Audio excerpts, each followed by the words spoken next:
חזקים וברוכים בסימנת אבא, שבוע טוב. ברוך השם, ایام جدیدی رو بعد از متن تورا با همدیگه شروع میکنیم. 49 روز عمر و سفیرت و شمارشمون رسید به کوه سینای و بارو هاشم الان دیگه مجهز با تورا راهی بیابون هستیم که دیگه برامون مکان و زمان فرق نداره. همین که با قدرت تورا پیش میریم، هر زمان و هر مکانی دیگه در پشت سر ماست. ما الان با تورا ماورای زمان و ماورای مکان شدیم و این یک زخوتیه که خداوند هر ساله نصیب ما میکنه که با شاوود میاد این قدرت الهیمون رو تقویت میکنه با تورا که بتونیم همچنان الهیت بودن خودمون و قدوسیت خودمون رو حفظ کنیم. مملکت کهانیم ام سگولا و خدا رو شکر که ما ارتباطمون با تورا رو سعی میکنیم هر صبح برقرار بکنیم با کلاسایی که پشت زوم داریم قبل از تفیلا و با قدرت تورا تفیلامون رو بیش از پیش به خداوند نزدیکتر و بالاتر میبریم و حتما که دانش تورا و یادگیری تورا هم که یاد میگیریم در زندگیمون تأثیرات چشمگیری داره. مخصوصا که همیشه بعد از شابوت ما پاراشای ناسو رو داریم. پاراشای ناسو در مورد بسیاری از مطالب صحبت میکنه و یکی از طولانی ترین پاراشاها از نظر پسوکیمه، تعداد پسوکایی که داره. و پاراشای ناسو بعد از تورا در مورد حنوکت بیت، افتتاحیه میشکان صحبت میکنه که هر کدوم از نسیم قربانی خودش رو میاره برای گرند اوپنینگ، گشایش و استفاده از میشکان و به عنوان و اصول مقداش و شاخنتی به تخم که برای من یک مکانی مقدسگاهی پدید بیارید که من بین شما ساکن بشم. و خدا رو شکر بعد از تورا الان میرسه به وظیفه ما که هر کدوم با قدمی که برمیداریم، با اون سکریفایس، با اون همت که به خرج میدیم و یا حتی از خودگذشتگی که از خوابمون یا از هوا و هوسمون یا از مالمون یا از افتخارمون برای تورا خرج بکنیم که بتونیم وظیفه خودمون رو و تشکر خودمون رو به تورا و خداوند ابراز بکنیم. همونطور که گفتیم ایلا تورا کما یوسیکا و شوکا که در گمارا میگه ربی یوسی هر شابوت ایگلاتلاتا یک گوساله 3 ساله برای خودش به عنوان یک روز شادی کباب میکرد میخورد. چرا؟ میگو اگر تورا نبود، شابوت نبود، هزاران یوسی دیگه هم توی کوچه و بازار بودن. توراست که اومد من رو از بقیه یوسی ها و موقعیت های دیگه کمک کرد و جدا کرد. کما یوسی کا بشوکا، منم اگر تورا نبود مثل بقیه یوسی های توی بازار بودم. این که من تونستم ربیوسی یا تونستم به این درجه برسم، راه سعی تو زندگی انتخاب بکنم، به خاطر تورا بود. ایلاف تورا کما یوسیکا بشکر. و خدا شکر هر کدوم از ما این هدیه رو، این تشکر رو از تورا داریم که خیلی وقتشون رو مخصوصا علل طلوع شروع روز جور دیگه میگذرونن. ما باروخ هشم پشت زون با قدوسیت پاکی در زیر چتر تورا www.torahelp.com برای هر گونه ساپورت و حمایت از کلاس های تلویزیونی، تلفنی و رادیویی که داریم میتونید به وبسایت و لینک torahelp.com رجوع بکنید و از $52 تا $52,000 خدا بده براخا با پیپل، کردیت کارت کمک بکنید که برای پخش تورا و شاهودهای روزمره متن تورا برای تمام قوم اسرائیل در هر جای دنیا که هستن از چندین شبکه‌های مختلف و امید که همگی بتونیم در این زخوت ابدی و جاودانه همیشه پیش قدم باشیم و زخوتش مورد خودمون و فرزندانمون و نسلمون باشه به خوبی. اسکل میسود به اسپانسر امروز.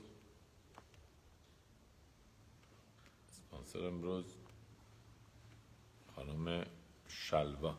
اسکل میسود به هسلاها با موفقیت، به سرود بود و معادین و اعیاد بیشتر در خانواده. Thank you, Rabbi. Thank you. در پاراشای ناسا همطور که گفتیم در مورد بسیاری از مطالب صحبت میکنه. یکی از اونها دبر لهرون ولبناو لمور کت وار خود بنی اسرائیل امر لهم. بگو به اهرون و پسرانش این چنین کت وار خود بنی اسرائیل، این چنین براخا بکنید قوم اسرائیل رو. امر لهم یعنی اینکه در مورد برکت کهانیم یه بار خواهد هشم و شمرخ یایر هشم پناه ولیخا و حنک یسا هشم پناه ولیخا و یاسم لخا شالم. که برکت کهانیم 3 تا براخاست و پایان هر براخایی ما جواب میدیم آمین. یه بار خواهد هشم و شمرخا، این براخای اول برکت کند خداوند تو را و نگهبان تو باشد. آمین. بکر تو. براخای دوم یایر هشم پناه الیخا و حنکا، که خداوند رویش رو به تو نمایان بکند و تو را مورد شفقت و آبرو قرار دهد. و حنکا و جواب میدیم آمین. و سومین براخا یسا هشم پناه الیخا و یاسم لخا شالوم، که خداوند رویش رو به سوی تو بلند بکند و قرار بدهد در تو شالوم، صلح. و ما جواب میدیم آمین. و این آمنی که به براخای کهانیم گفته میشه موقعی که کهانیم دوخان میرن، این در واقع دریچه ایست که ما اجازه میدیم براخای اونها در ما قرار بگیره. پس چقدر باید حواسمون باشه سر برکت کهانیم آمن براخاها یادمون نره که داریم یک دعوتی میکنیم از هدایا و براخایی که کهانیم دارن به ما میدن. ببینیم آراهای مکادوش چطور میاد این بحث رو موشکافی میکنه که برکت کهانیم که برابر با 15 کلمه است و ما میدونیم اسم خداوندم یود ه 15 ارزش عددیه 15 رو داره. ببینیم این گفتار یا براخای کهانیم به ما در واقع چه درسی رو داره یاد میده جدا از اون براخایی که به ما میده. اورحیم اکادوش میفرماد یبارک هشم و ایشمرخ، برکت بکند خداوند تو رو و نگهبان تو باشه. هقدیم برخا و حرکا هشمیرا، اول برکت رو میگه، بعد شمیرا محافظت و نگهداری رو میگه. لومر که میخواد به ما یاد بده شیسبه هشم شمیراتو لهم لفی ارخ برخا اگدولتا، که خداوند حفاظتش رو بسته به برخایی تو بر تو قرار بده. کسی که $100 داره تو جیبش یک حفاظت دیگه لازم داره تا کسی که یه الماس $1,000,000 تو جیبش داره. همینطور هم میگه یه بارخ خواهشم و اشمرخا، که اون شمیرا بعد از برخا، که اون برخایی که درت قرار میگیره برات باقی بمونه، از بین نره، تلف نشه، نفله نشه، دزدیده نشه. یه بارخ خواه و همینطور هشم و اشمرخ. پس اگر نگاه بکنید همچنین توی سبزیجات، میوه‌جات، هر میوه‌ای یک لایه محافظتی داره، یک قشری داره، یک پوستی داره. از هندونه گرفته پوست هندونه تا خیار، پوست خیار، تا پسته، تا گردو، هر میوه‌ای، آناناس، نارگیل، از نظر محافظتی یک لایه محافظتی داره. چرا؟ چون به خاطر اینکه خداوند میدونه که هر میوه‌ای چه شمیرایی و چه محافظتی لازم داره. همینطور هم پوست بدن انسان، همینطور هم مغز انسان و همینطور قلب انسان. خداوند هر کدوم از اینها رو در یک محفظه محافظتی، صندوق نسوز، سیف قرار داده که چطور از هر نوع آسیبی یا ضربه یا خطری در امان باشن. حدقه چشم، مردمک، دندونها، آمین، حتی رگهایی که خداوند انتخاب کرده برای اینکه جریان خون در اون باشه، شمیرا، پروتکشن، حفاظت از جانب خداوند بر طبق برکت و بزرگی اون شخصه. راز و سیکرتی که داره اورحیم اکادوش از برکت کهانیم به ما فاش میکنه. یه بار خواهم هشم و ایشمرخ، که اول برکت آورده بعد شمیرا رو آورده. و این در واقع برای ما یک جای دلگرمی و ایمانه. آنکه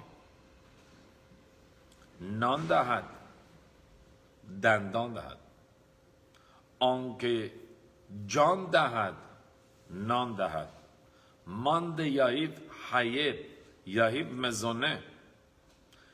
همون خدایی که به ما جون میده همونطور هم خود خداوند از جان ما نگهداری میکنه. تغذیه غذای ما رو مهیا میکنه که انسان بتونه تنفسش، تپش قلبش، جریان خونش و تمام بقیه این همه تست هایی که از شخص میکنن همش فشار خونش همش بر طبق تعادل و اون بالانسی که لازمه پیش بره. تمام شمیرای ما از چیه؟ از خداونده. هشم یشمر ات ستخا و بوئخا معتا و دولام. بالاترین بیمه هم شخص داشته باشه اما هنوز شمیرا و پروتکشن و حفاظتش از جانب خداونده. ای کاش که این همه بیمه هایی که ما دنبالش هستیم، بیمه عمر، بیمه خونه، بیمه شخص ثالث، بیمه سلامتی، این بیمه ها اصلا لازم نشه که مصرف بشه. همه چی با صلح و صفا و آرامش به خوبی پیش بره که هیچ احتیاجی به این بیمه ها نباشه. خیلی هستن که توی ماشینشون لاستیک یدک، آچار پنچری، خیلی دیگه از لوازمات دارن اگر در هنگام اضطراری گیر افتادن، اما خدا رو شکر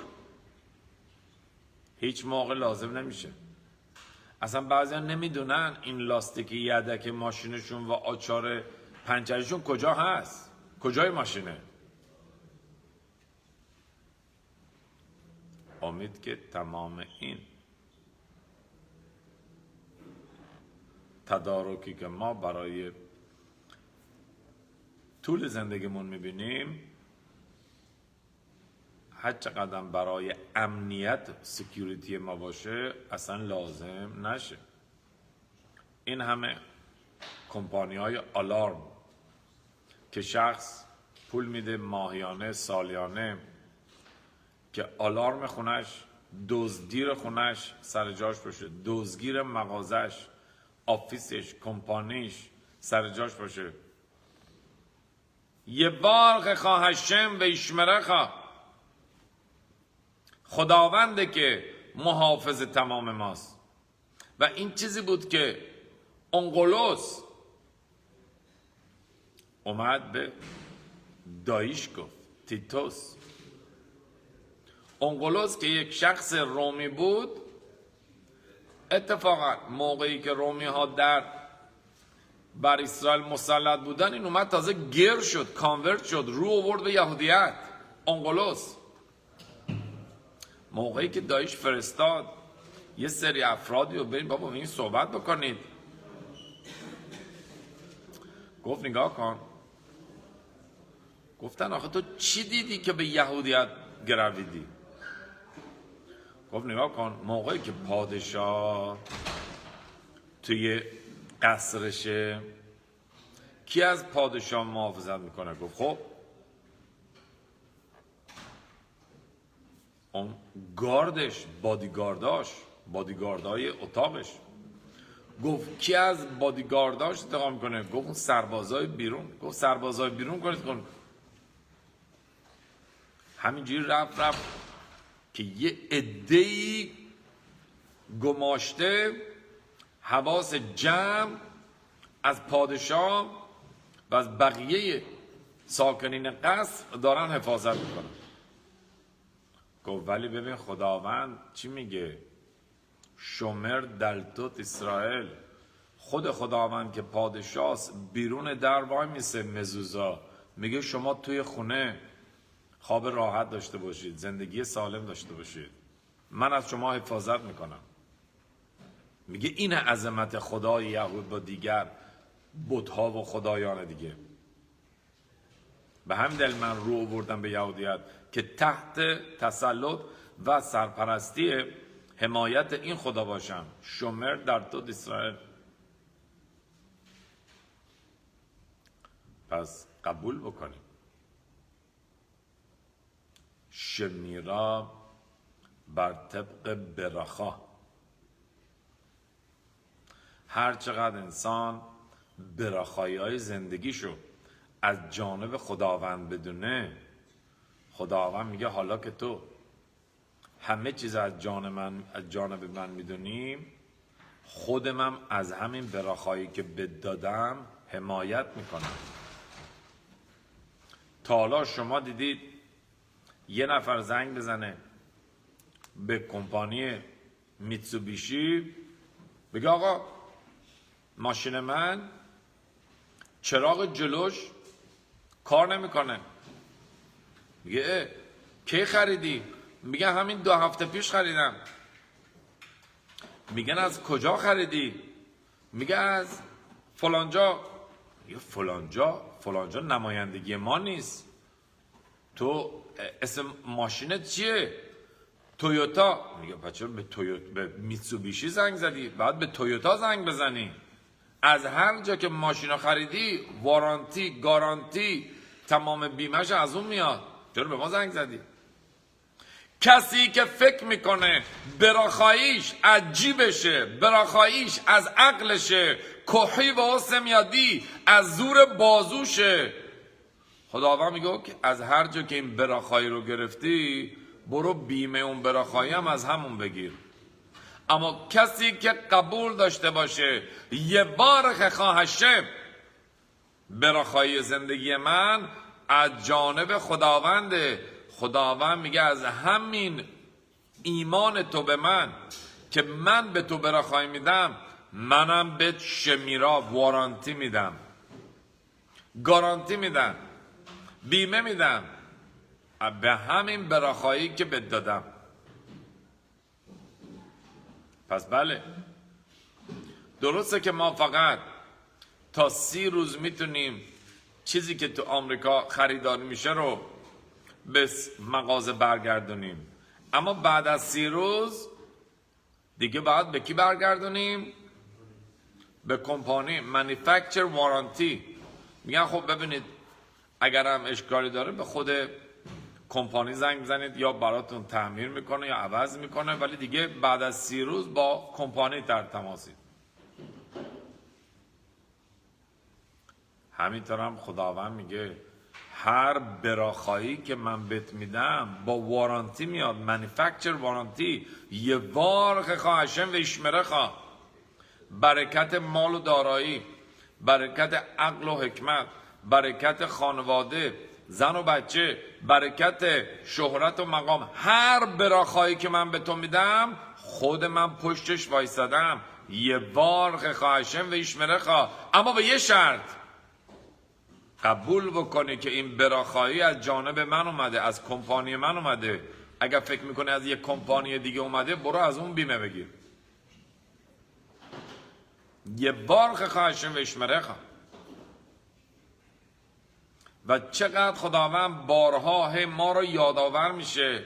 ببین این مشتریه نیستا، این صاحب مغازه نیستا، این معلمه نیستا، همش من هستم، همش از جانب من میاد. یادت نره هی ما رو یادآور میشه خداوند گاه به گاه.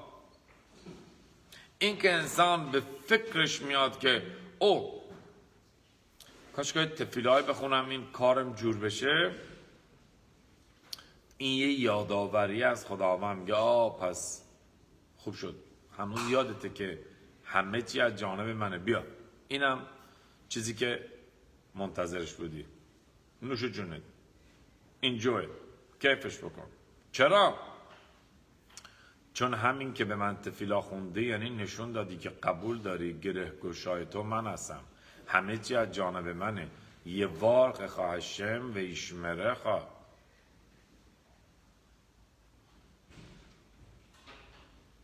پس فکر نکنیم من دارم چه کار علایده‌ای میکنم، استثنایی میکنم، دارم از خودم چقدر جانفشانی میکنم اگر میام هر صبح به خداوند تفیلا میخونم. دارم اون برکت و براخایی و شمیرا رو از خداوند هر روز مجانی هدیه میگیرم. تازه من باید یه تشکرم از خداوند بکنم که خدایا خیلی ممنون که این موقعیت تفیلا رو، بیداری رو، نزدیکی رو بین من و خودت پدید آوردی که هنوز حواسم باشه که براخاییم از دست کیه. خیلی ممنون که منو داری هر صبح یادآور میشی. متاسفانه هستن عده‌ای که نمیدونن، فکر میکنن کحی به حسن میادی قدرت بازو و عقل و منه، کامپیوتر و ای آی منه که داره منو پیش میبره.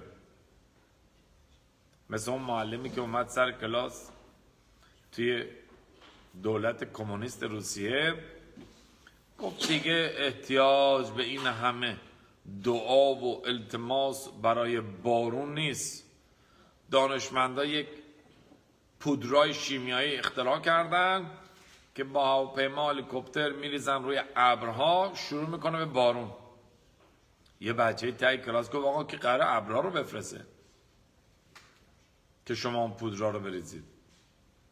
هر چقدرم اختراعات و اکتشافات هی بیاد بر ما بگه که دیگه مشکل دنیا حل شد، دیگه الان میتونی با کره ماه هم ارتباط برقرار بکنی، دیگه همه چی دیگه آسون شد.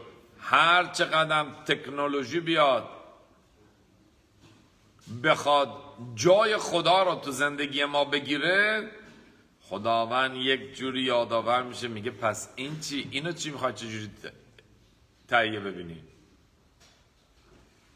خیلی از بچه ها هستن که میگن، فکر میکنن که این کارت پلاستیکی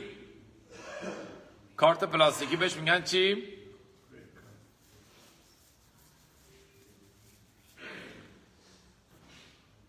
کردیت کارت. خب کردیت کارت، خب سفارش میدیم، خب که نه یه موقعی پول این کردیت کارت داده بشه فکر می‌کنین کردیت کارت از خودش داره مجانی این پول رو میده که فکر میکنی که حالا مگه چیه بذارینم کردیت کارت که داریم. که متاسفانه بعضی فکر میکنن کردیت کارت پول مجانیه. موقع که میگی که پول همراه نیست یا گرونه، خب کردیت کارت که داریم که، یعنی کردیت کارت رو نباید بدی، اونم پوله، اونم باید بدهیه. هر جا ما بخوایم یک جوری